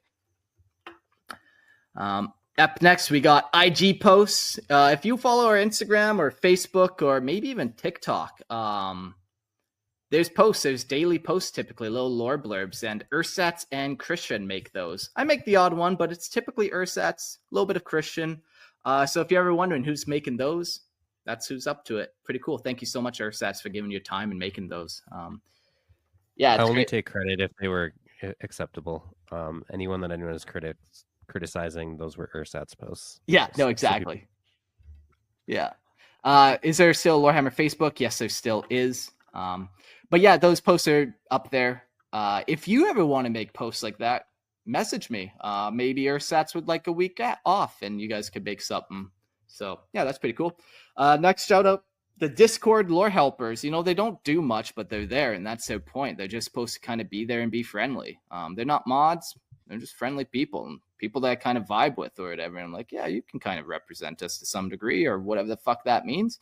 But, you know, they always are the first to jump on anytime somebody posts like some porn or something like that in there and keep the server as relatively clean as we possibly can, which is nice. So I've been on some servers before, man. And we do have an incredibly clean Discord. Like, it's a good group of people on there. And yeah, you always find stupid dick jokes and me saying faggot on there, but like, you know, there's no smut, there's no one lashing out at people, there's no crazy arguments. And yeah, the Discord lore helpers kind of help add to that vibe and just keep things friendly and, you know, say hi to people and all that. So thanks to you guys for helping me run that.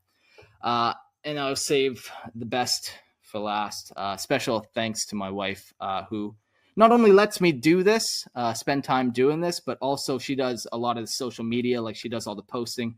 She helps me a lot on the business and back end of stuff like marketing and advertising, administration work. There's a lot of stuff that goes on behind the scenes. There is a bonus episode next Monday coming out, or maybe next Tuesday. Basically, there's a bonus episode between episode 200 and 201, where I'm just doing some behind the scenes stuff. And you see a little bit more about how much really goes into making a podcast. And yeah, without her kind of helping me do all this, letting me do it, man, yeah, it wouldn't happen. So really, thanks to everyone who's been involved in any way.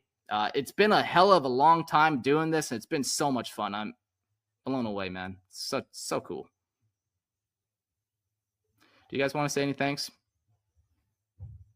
Thanks to Jesus, your number one dog. Yeah, that, and thanks to all the listeners. Yeah, like, honestly, it just seems so like dumb to say it, but honestly, like, there wouldn't be a podcast without you. So yeah, like it's honestly the truth, though. Yeah, well, you know, I don't care necessarily if they listen. I just care that they keep it on repeat. You know, that they can put their phone away, turn the volume down. Doesn't matter to me, but yeah, make sure you listen through all the ads and don't skip them. No, yeah, thanks everyone. Here's to another 200. Yeah, got to get to 40,000. Final shout outs. Come check out Lorehammer Listener Lore. Like you've heard me say it before. Homebrew lore, submit it. I might read it. You know, maybe in the new year I'll get a little more free time and start doing some more of those, but no promises. Can't fucking promise anything.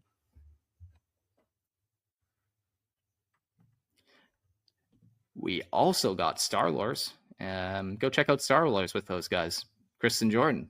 I was waiting for Jordan to read it, and he never reads it. It's not. I don't even see it on the notes. Oh, okay. No, all good. Well, anyways. I'll do it. And if you don't like Jordan, so this is the train. If you don't like me and you like Jordan and Christian, you go to Star Lores. And if you don't like Jordan or me, then you leave Star Lores and you go to Pokey Lore. Is that what we're calling it? Yeah. Yeah. With just Pokey Lore Christian. podcast. Yeah. And another friend of mine that I have on the show there. Yeah. Cool. And Grimlore. We got Grimlore. Gerald, you doing your show? Go check. Yep. So if y'all like Warhammer 40K and want to listen and want to hear more about its older, less popular cousin, Warhammer Fantasy, that's where we come in. We'll talk about Warhammer Fantasy. Sibling. Age of Sigmar, the edgy or tries to be edgier new sibling, but failed miserably at launch. The But autistic. They're in their sibling, fourth. yes. They're in their fourth edition or something like that, so they must be doing something okay. But I mean, they got some cool stuff too. We'll talk about them as well. For those wondering, I think Pokey Lore. Christian, maybe just spell that out so people can find that. Pokelore. Cool. Well, thanks everyone for listening, and we'll get back to it next week. And yeah, here's to many, many more episodes of Lorehammer. Adios.